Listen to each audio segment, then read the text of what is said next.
Goeiedag, 13 Julie. Ek het nou al 'n hele paar vrae en comments gekry op my video's en ander plekke van mense wat my spesifiek laat weet dat hulle te mekaar, hulle is confused. Hulle het ineligibility briewe gekry so 'n week of wat terug. En hulle kyk na verskillende video's waar die mense sê dat mense wat afgekeer is, het kriminele rekorde of hierdie tipe van ding, of hulle het gejok of so iets in die interviews. En hulle het niks van die aard gedoen nie, maar hulle het steeds briewe gekry van ineligibility. Mense is afgekeer.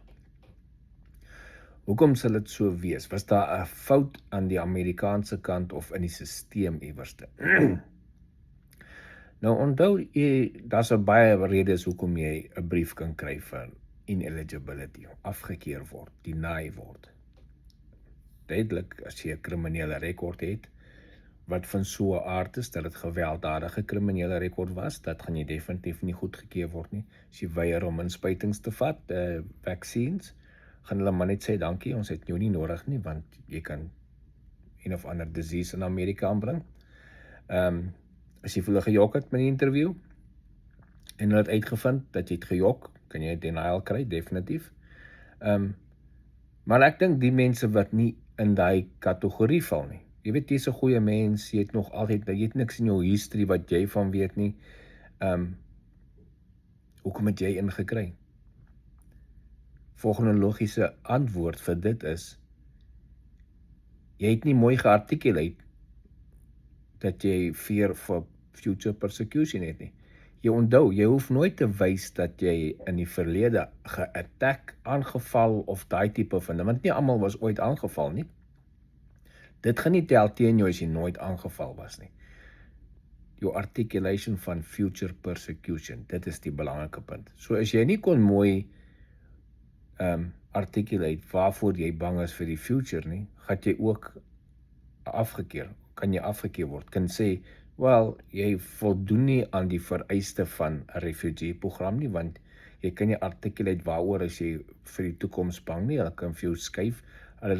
Ek weet ken mense persoonlik, daar's vir hulle gesê, as jy bang is vir attacks of werkgeleenthede in die plek waar jy is, skuif na 'n ander plek toe, in Suid-Afrika. Ons almal weet, 'n ander plek in Suid-Afrika gaan geen verskil maak nie, jy gaan ons steeds nie werk kry nie. So, dit is hoe diep hulle gaan, dit is hoe akkuraat hulle gaan wees. Nou hier's 'n waarskuwing.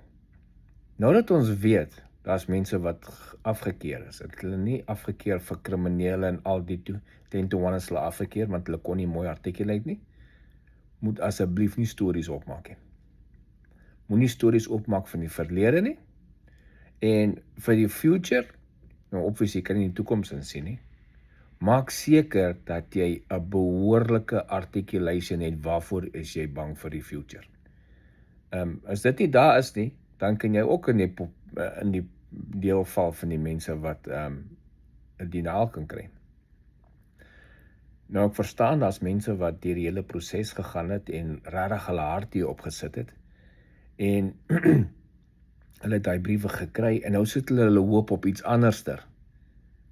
Op die oomblik, want asseblief in jou hoop op iets anders sit, daar is niks op die oomblik wat jy aan kan doen nie. Die van julle wat daai brief gekry het, ek wil nou nie ek moet seker reguit wees. Daar is op die oomblik niks wat niemand daaraan kan doen nie. Ongelukkig nie. So ek wil nie hê, jy moet nou gaan en jy nog steeds jou hoop op iets anders sit nie, een of ander waiver of een of ander iets anders, en dit gebeur nie, dan sien jy nog verder in die moeilikheid. Jy moet onmiddellik weer probeer jou lewe in die gang kry waar dit was. Want baie mense, weet ek van, het hulle lewens gestop in die program verder. Hulle begin goed verkoop, al die goeders, en nou het hulle 'n brief gekry, jy kan nie meer kom nie. Jy kan nie ophou lewe nie, jy moet nog steeds lewe. So jy moet onmiddellik in die gang kom, werk, al die tipe van ding. Dis 'n officiële keuse wat jy gaan doen. Maar ek wil nie jou vals hoop gee, dat daar miskien, die kans dat daar iets gaan gebeur, dat jy kan weer 'n kans kry, is baie klein tot 0. Ongelukkig. So, net om te reiterate, moet asseblief nie gaan jok. Die mense wat nog moet hierdie program gaan, moet asseblief nie gaan jok oor past persecution, past wetaanvalle wat verby is, tyd wat verby is, dat jy is aangeval of so, en dit is nooit gebeur nie. Moet net nie jok nie. Bly by die troef en maak seker jy het 'n goeie articulation van future persecution, wat jy voor bang is. Dit behoort die ding te set vir jou. En ek kan nog steeds nie vir jou waarborg, dit gaan jou definitief deurbring nie.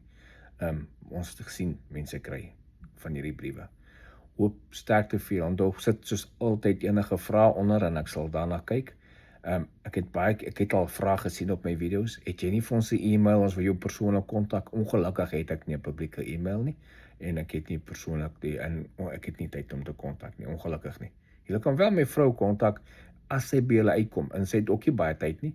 As sy by julle uitkom, sal sy goed deurkom. Hoop julle kom reg, man. Geniet die dag verder. Cheers.